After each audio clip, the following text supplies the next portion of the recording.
Next ಈಗ main very important ಬರುವಂಥದ್ದು ಏನು ಅಂತಂದರೆ ರೂರಲ್ ಏರಿಯಾ ಮತ್ತು ಅರ್ಬನ್ ಏರಿಯಾನ ಹೇಗೆ ನೀವು ಡಿಸೈಡ್ ಮಾಡುವುದು ಅಂತ. ಓಕೆ, ಸೊ ಇಲ್ಲಿ ಏನು ಈ ಒಂದು ಇನ್ಫಾರ್ಮೇಷನನ್ನು ಅವ್ರು ಏನು ಕೊಟ್ಟಿದ್ದಾರೆ ಇಂಗ್ಲೀಷ್ನಲ್ಲಿ ಕೊಟ್ಟಿದ್ದಾರೆ. ಸೊ ನಾನು ಅರ್ಥ ಆಗಲಿ ಅಂತ ಅದನ್ನು ಕನ್ನಡದಲ್ಲೂ ಸಹ ನಿಮಗೆ ಕೊಡ್ತಾ ಇದ್ದೀನಿ. ಇಲ್ಲಿ ನೋಡಿರಿ, ನವೋದಯ ವಿದ್ಯಾಲಯಗಳಲ್ಲಿ ಗ್ರಾಮೀಣ ಪ್ರದೇಶ ಅಂದರೆ ರೂರಲ್ ಮತ್ತು ಅರ್ಬನ್ ವರ್ಗದ ನಿಯಮಾವಳಿಗಳು ಅಂತ ಹೇಳಿದ್ದಾರೆ. ಓಕೆ, ಸೊ ಯಾಕೆ ಇದು ವೆರಿ ಇಂಪಾರ್ಟೆಂಟ್ ಆಗುತ್ತೆ ಅಂತಂದರೆ ಈ ಗ್ರಾಮೀಣ ಪ್ರದೇಶದ ವಿದ್ಯಾರ್ಥಿಗಳನ್ನು ಏನು ಇದ್ದಾರೆ, ಸೊ ಅವರಿಗೆ ರಿಸರ್ವೇಷನ್ ಇದೆ. ಎಷ್ಟಿದೆ ರಿಸರ್ವೇಷನ್ ಅಂತಂದರೆ 75% ರಿಸರ್ವೇಷನ್ ಇದೆ. ಯಾರಿಗೆ?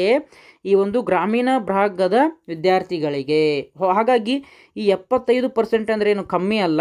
ಸೊ ಹಾಗಾಗಿ ಯಾರು ರೂರಲ್ ಕ್ಯಾಟಗರಿ ಇರ್ತೀರ ಅವರು ಸೆಲೆಕ್ಟ್ ಆಗುವಂತಹ ಸಾಧ್ಯತೆ ಹೆಚ್ಚಾಗಿರುತ್ತೆ. ಹಾಗಾದರೆ ಈ ಗ್ರಾಮೀಣ ಪ್ರದೇಶ ಅಥವಾ ರೂರಲ್ ಅಂದರೆ ಏನು, ಅರ್ಬನ್ ಅಥವಾ ನಗರ ಪ್ರದೇಶದ ವಿದ್ಯಾರ್ಥಿಗಳು ಅಂದರೆ ಯಾರು ಅಂತ ನೋಡೋದಾದರೆ, ಓಕೆ, ಮೊದಲಿಗೆ ರೂರಲ್ ಅಂದರೆ ಏನು ಅಂತ ತಿಳ್ಕೊಳ್ಬೇಕು ನೀವು. ಓಕೆ, ರೂರಲ್ ಅಂತ ಅಂದರೆ ಇಲ್ಲಿ ಏನು ಕೊಟ್ಟಿದ್ದಾರೆ ಅಂತಂದರೆ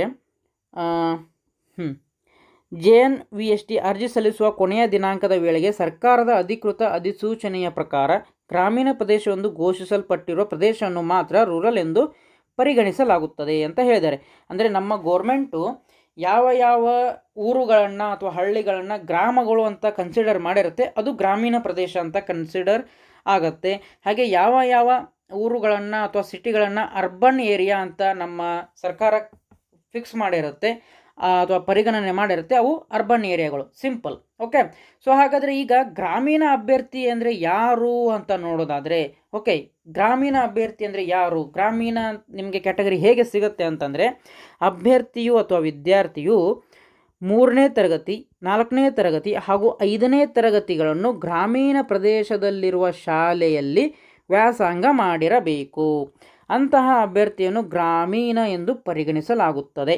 ಓಕೆ, ಸೊ ಭಾಳಷ್ಟು ಜನ ಪಾಲಕರು ಏನು ಮಾಡ್ತಾರೆ ಅಂತಂದರೆ ಗ್ರಾಮೀಣ ಪ್ರದೇಶ ನಮ್ಮ ಮಗನಿಗೆ ಅಥವಾ ಮಗಳಿಗೆ ಸಿಗಲಿ ಅಂತ ಹೇಳಿ ಅವರು 3ನೇ ತರಗತಿ 4ನೇ ತರಗತಿ ಸಿಟಿಯಲ್ಲಿ ಓದಿಸಿರ್ಬೋದು, 5ನೇ ತರಗತಿಯನ್ನು ಮಾತ್ರ ಏನು ಮಾಡ್ತಾರೆ ಅಂದರೆ ಗ್ರಾಮೀಣ ಪ್ರದೇಶದಲ್ಲಿರುವ ಶಾಲೆಗೆ ಅಡ್ಮಿಷನ್ ಮಾಡಿಸ್ತಾರೆ. ಓಕೆ, ಇದು ತಪ್ಪು ಕಲ್ಪನೆ. ಓಕೆ, ನೀವು ಜಸ್ಟ್ 5ನೇ ತರಗತಿಯನ್ನು ಮಾತ್ರ ಗ್ರಾಮೀಣ ಪ್ರದೇಶದಲ್ಲಿರುವಂತಹ ಶಾಲೆಯಲ್ಲಿ ವ್ಯಾಸಂಗ ಮಾಡಿಸಿದರೆ ಅಥವಾ ಅಭ್ಯಾಸ ಮಾಡಿಸಿದರೆ ಆ ಒಂದು ವಿದ್ಯಾರ್ಥಿಯನ್ನು ಅವರು ಗ್ರಾಮೀಣ ಪ್ರದೇಶದ ವಿದ್ಯಾರ್ಥಿ ಅಂತ ಕನ್ಸಿಡರ್ ಮಾಡೋದಿಲ್ಲ. ರೂಲ್ಸ್ ಏನು ಹೇಳುತ್ತೆ ಅಂತಂದರೆ ಆ ವಿದ್ಯಾರ್ಥಿ 3ನೇ ತರಗತಿ 4ನೇ ತರಗತಿ ಹಾಗೂ 5ನೇ ತರಗತಿ ಈ 3 ತರಗತಿಗಳನ್ನು ಗ್ರಾಮೀಣ ಪ್ರದೇಶದಲ್ಲಿ ಇರುವಂತಹ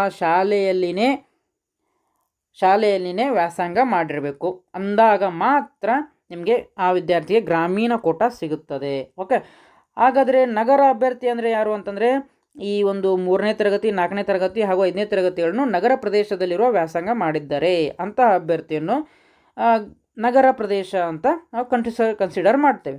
ಇನ್ನೂ ಒಂದು ಡೌಟ್ ಬರುತ್ತೆ, ಏನು ಅಂತಂದರೆ ಒಂದು ವೇಳೆ ವಿದ್ಯಾರ್ಥಿ 3ನೇ ತರಗತಿ 4ನೇ ತರಗತಿ ಈ ಎರಡೂಗಳನ್ನು ಏನು ಮಾಡಿರ್ತಾನೆ ಸಿಟಿಯಲ್ಲಿ ಕಲ್ತಿದ್ದಾನೆ ಅಂತ ಅಂದ್ಕೊಳ್ಳಿ, ಅಥವಾ ನಗರ ಪ್ರದೇಶದಲ್ಲಿರುವ ಶಾಲೆಯಲ್ಲಿ ಕಲ್ತಿದ್ದಾನೆ ಹಾಗೂ 5ನೇ ತರಗತಿಯನ್ನು ಗ್ರಾಮೀಣ ಪ್ರದೇಶದಲ್ಲಿ ಇರುವಂತಹ ಶಾಲೆಗೆ ಕಲ್ತಿದ್ದಾನೆ ಅಂತಂದರೆ ಇವಾಗ ಯಾವ ರೀತಿ ಕನ್ಸಿಡರ್ ಮಾಡ್ತಾರೆ, ಗ್ರಾಮೀಣ ಅಂತನೋ ಅಥವಾ ಏನು ರೂರಲ್ ಅಂತಾನ, ಅಲ್ಲ ಗ್ರಾಮೀಣ ಅಂತಾನೋ ಅಥವಾ ನಗರ ಅಂತಾನ ನೀವು ಕೇಳೋದಾದರೆ ನಗರ ಅಂತ ಕನ್ಸಿಡರ್ ಮಾಡ್ತಾರೆ.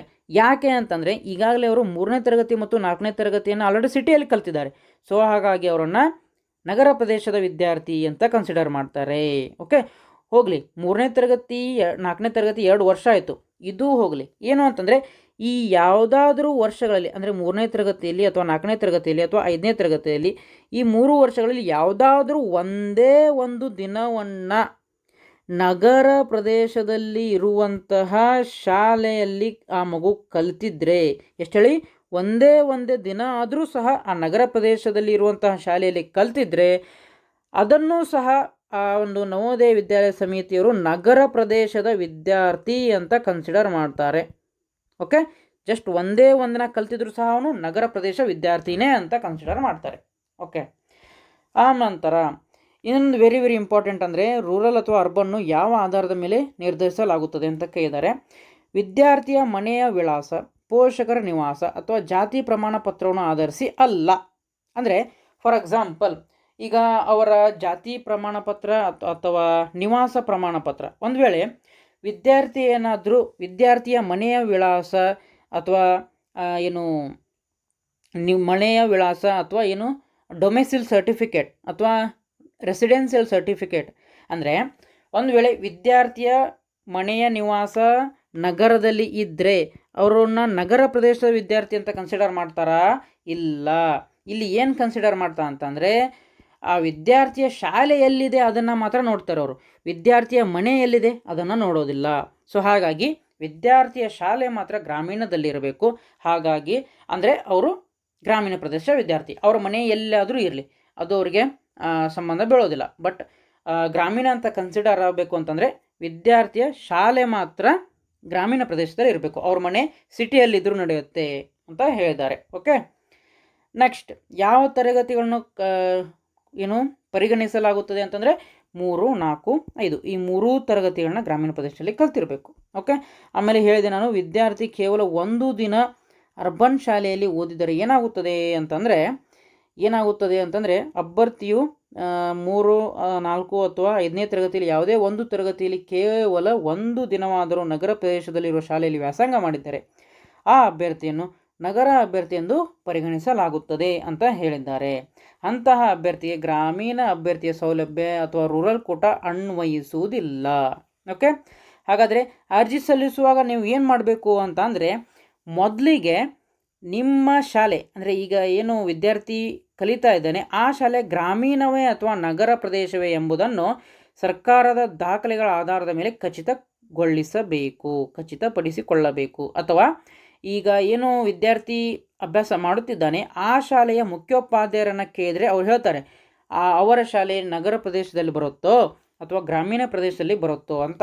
ಓಕೆ, ಒಂದು ವೇಳೆ ನೀವೇನಾದರೂ ಅಪ್ಲಿಕೇಶನ್ ಹಾಕುವಾಗ ಗ್ರಾಮೀಣ ಪ್ರದೇಶದ ಅಭ್ಯರ್ಥಿ ಅಂತ ಅಪ್ಲಿಕೇಶನ್ ಹಾಕಿ ಆಮೇಲೆ ಎಕ್ಸಾಮ್ ಪಾಸ್ ಆದಮೇಲೆ ನಿಮಗೆ ಗ್ರಾಮೀಣ ಪ್ರದೇಶದ ಅಭ್ಯರ್ಥಿ ಅಂತ ಏನು ಸರ್ಟಿಫಿಕೇಟ್ ಅವರಿಗೆ ಕೊಡಲಿಲ್ಲ ಅಂತಂದರೆ ಅವಾಗೂ ಸಹ ವಿದ್ಯಾರ್ಥಿ ಅಡ್ಮಿಷನ್ ಕ್ಯಾನ್ಸಲ್ ಆಗುತ್ತೆ. ಓಕೆ, ಸೊ ಈಗಲೇ ಚೆನ್ನಾಗಿ ನೋಡಿಕೊಂಡು ಗ್ರಾಮೀಣ ಇದ್ದರೆ ಗ್ರಾಮೀಣ ಅಂತ ಹಾಕಿ, ನಗರ ಅಂತ ಇದ್ದರೆ ನಗರ ಪ್ರದೇಶ ಅಂತ ಹಾಕಿ. ಆಮೇಲೆ ನಿಮ್ಮ ಹತ್ರ ಸರ್ಟಿಫಿಕೇಟ್ ಸಹ ಇರಬೇಕಾಗತ್ತೆ. ಓಕೆ, ತಪ್ಪು ಮಾಹಿತಿ ನೀಡಿದರೆ ಏನಾಗುತ್ತೆ ಅಂತಂದರೆ ಅಂತಹ ಅಭ್ಯರ್ಥಿಯ ಆಯ್ಕೆಯನ್ನು ರದ್ದುಗೊಳಿಸಲಾಗುವುದು ಅಂತ ಹೇಳಿದ್ದಾರೆ.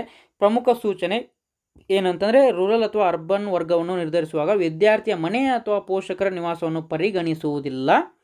ಬದಲಾಗಿ ಆ ವಿದ್ಯಾರ್ಥಿ ಆ ಒಂದು ಶಾಲೆ ಏನಿದೆ ಆ ವಿದ್ಯಾರ್ಥಿಯ ಶಾಲೆ ಎಲ್ಲಿ ಇರುತ್ತೆ ಅದನ್ನು ಮಾತ್ರ ಪರಿಗಣಿಸಲಾಗುತ್ತೆ. ಓಕೆ, ಸೊ ಈ ಎಲ್ಲ ಮಾಹಿತಿಯನ್ನು ನಾನು ಈ ಏನು ಪ್ರಾಸ್ಪೆಕ್ಟಸ್ ಇದೆ ಅದರಿಂದ ನೋಡಿನೇ ಅದರಲ್ಲಿರುವಂತಹ ನಿಯಮಗಳನ್ನು ನೋಡಿನೇ ನಾನು ನಿಮಗೆ ಹೇಳ್ತಾ ಇರೋದೀನಿ. ನಿಮಗೆ ಡೌಟ್ ಇದ್ದರೆ ನೀವು ಸಹ ಹೇಗೆ ಆ ಒಂದು ಪ್ರಾಸ್ಪೆಕ್ಟಸನ್ನು ಡೌನ್ಲೋಡ್ ಮಾಡ್ಕೊಳ್ಬೇಕು ಅದನ್ನು ನಾನು ನಿಮಗೆ ಹೇಳಿದ್ದೇನೆ, ಅದನ್ನು ನೋಡಿ ನೀವು ಡೌನ್ಲೋಡ್ ಮಾಡ್ಕೊಳ್ಬೋದು. ಓಕೆ, ಸೊ ಇದಿಷ್ಟು ಈ ಒಂದು ನವೋದಯ ವಿದ್ಯಾಲಯ ಶಾಲೆಗಳ ಬಗ್ಗೆ ಮಾಹಿತಿಯಾಗಿತ್ತು. ಇನ್ನೂ ಬಹಳಷ್ಟು ಮಾಹಿತಿ ಹೇಳೋದು ಉಳಿದಿದೆ. ಓಕೆ, ನಾನು ತುಂಬ ಡೀಟೇಲಾಗಿ ಹೇಳ್ತಾ ಇದ್ದೀನಿ ಯಾಕಂದರೆ ಯಾವುದೇ ರೀತಿಯಾದಂಥ ಕನ್ಫ್ಯೂಷನ್ ಇರಬಾರ್ದು ಅಂತ.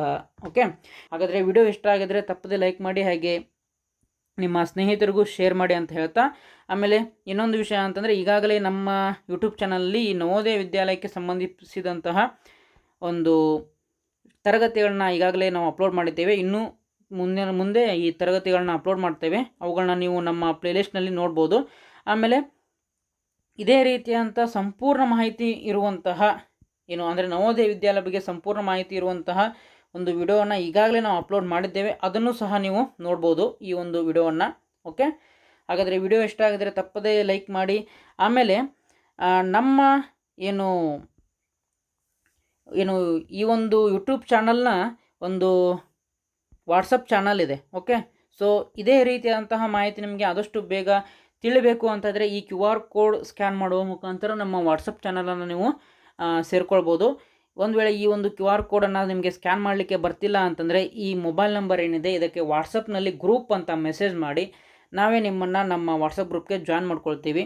ಹಾಗೆ ಓಕೆ, ಈ ಒಂದು ಈಗಾಗಲೇ ಯಾರು ತಯಾರಿ ನಡೆಸ್ತಿದ್ದೀರಾ ಅವರಿಗೆ ನವೋದಯ ಪರೀಕ್ಷೆಯ ಕ್ಲಾಸ್ಗಳನ್ನು ನಾವು ಅಪ್ಲೋಡ್ ಮಾಡಿದ್ದೇವೆ, ಅವ್ರಿಗೂ ಸಹ ಶೇರ್ ಮಾಡಿ.